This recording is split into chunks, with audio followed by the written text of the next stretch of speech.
Kenapa saya juga harus berpisah Pak dengan anak yang begitu saya cintai, saya sayangi ini. Waktu saya dihabiskan untuk nganter keinginannya, apapun pasti saya ikutin. Bismillahirrahmanirrahim. Assalamualaikum warahmatullahi wabarakatuh, teman-teman. Teman-teman Awet TV dimanapun kalian berada, teman-teman ya.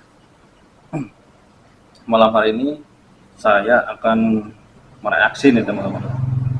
Mungkin di antara teman-teman juga ada yang sudah tahu ataupun belum tahu, teman-teman ya. Ini informasi khusus untuk yang belum tahu, teman-teman, seperti saya. Jadi di video ini KDM atau Kang Deddy Mulyadi itu menyampaikan atau curhat, teman-teman ya, masalah rumah tangganya yang dulu dengan Ambu Ratna, kenapa bisa cerai dan sampai dengan perjalanannya itu ya. Alasannya nanti teman-teman bisa tahu di video ini. Mari kita simak untuk videonya bareng-bareng, teman-teman ya. Ini saya cerita kenapa saya berpisah sama istri saya. Kenapa saya juga harus berpisah Pak dengan anak yang begitu saya cintai, saya sayangi nih, yang Ayu. Yang saya bertemu harus berurai air mata dulu baru bisa bertemu. Seluruh pertanyaan-pertanyaan itu Bang Jutek, Bang Ruli hari ini terjawab. Kenapa saya harus berpisah dengan istri? Kenapa saya harus berpisah dengan anak saya?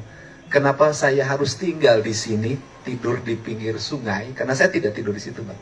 Saya tidur di pinggir sungai, sendiri, tidak ada yang menemani. Rupanya ini adalah panduan dari alam untuk membuat saya tidak terikat hidup dengan siapapun. Untuk membuat saya, bahkan kenapa saya harus berhenti jadi anggota DPR lagi enak-enak. Hari ini Tuhan alam menjawab bahwa saya harus hidup sendiri, nggak nimang anak tiap pagi, nggak punya istri, kemudian tidak punya jabatan. Ternyata saya lagi dituntun untuk membebaskan orang yang dipenjara dengan vonis seumur hidup.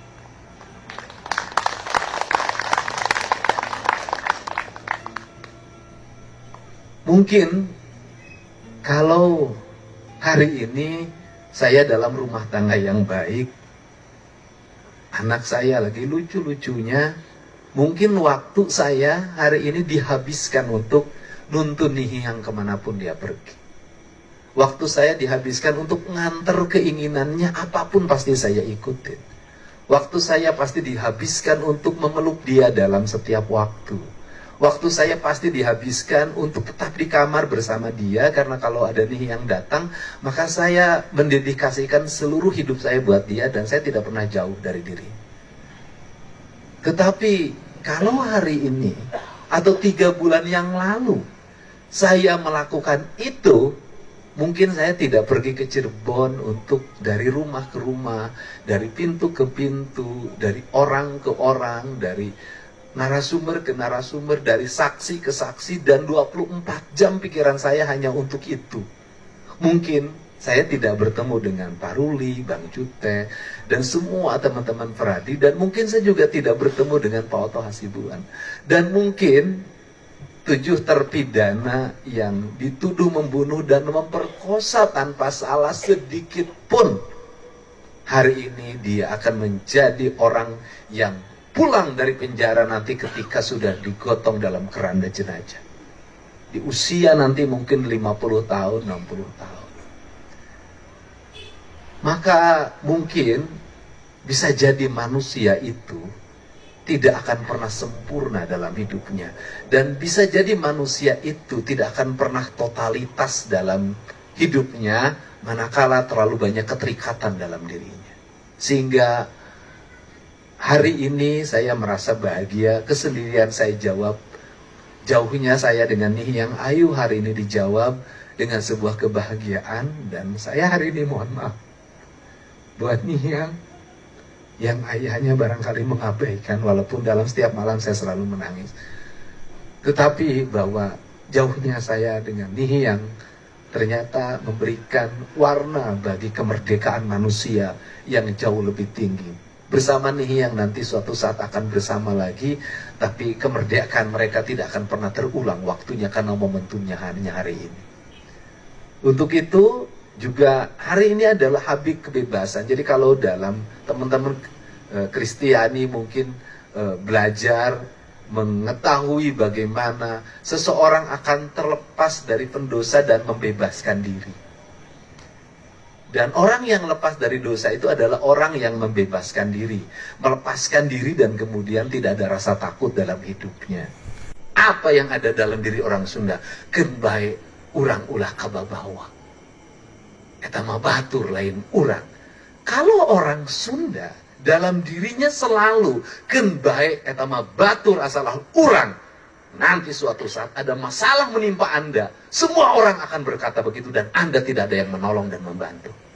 Ini penting, ini penting. Jadi makanya saya katakan pemimpin pencitraan seperti ini. Nah, ini penting. Nah, kenapa saya bicara begini? Saya mematuk semangatnya orang-orang Jawa Barat. Kalau ingin punya harga, ingin punya wibawa, dari sekarang bangun solidaritas dan kekompakan. Nah, seperti itu teman-teman ya.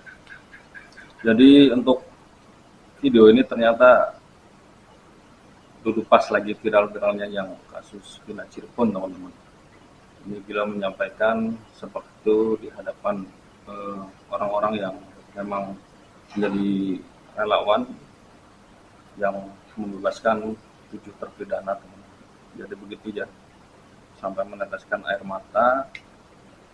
Dan saya baru tahu sekarang untuk alasannya beliau berpisah dengan istrinya, dan hingga sekarang alhamdulillah dia sudah dipilih atau terpilih menjadi gubernur Jawa Barat, dan mudah-mudahan ketulusan KDM dan hati KDM itu memang benar-benar tulus dari hatinya, bukan hanya sekedar pencitraan seperti yang diberita-beritakan atau diinfokan, dihujat sama nggak banyak orang sih, hanya segelintir orang yang tidak suka dengan KDM.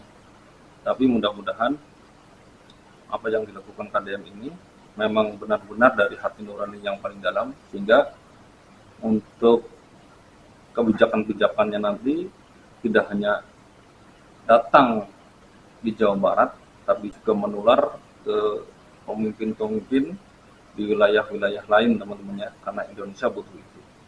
Indonesia butuh pemimpin yang benar-benar tulus, benar-benar mencintai negaranya, benar-benar nasionalis, tidak hanya mementingkan perutnya sendiri, apalagi mementingkan kekayaan sendiri.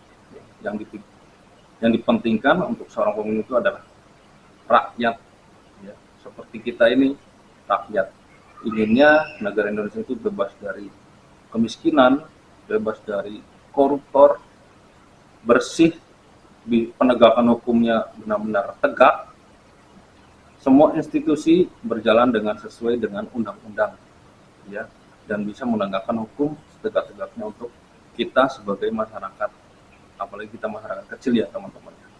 Jangan hanya menindak ke rakyat, tetapi ketika penguasa melanggar aturan dan melanggar undang-undang, penegak hukum seolah-olah mengulur-ngulur waktu, bahkan hanya diam, tidak melakukan tugasnya sebagai penegak hukum. Oke, dari saya sekian teman-teman. Mohon maaf bila ada kekurangan dari saya. Semoga yang menonton video saya ini selalu diberikan kesehatan teman-teman ya. Dimudahkan segala urusan, dilancarkan rezekinya oleh Allah maupun Tuhan ya. Dari saya, selamat malam. Wassalamualaikum warahmatullahi wabarakatuh.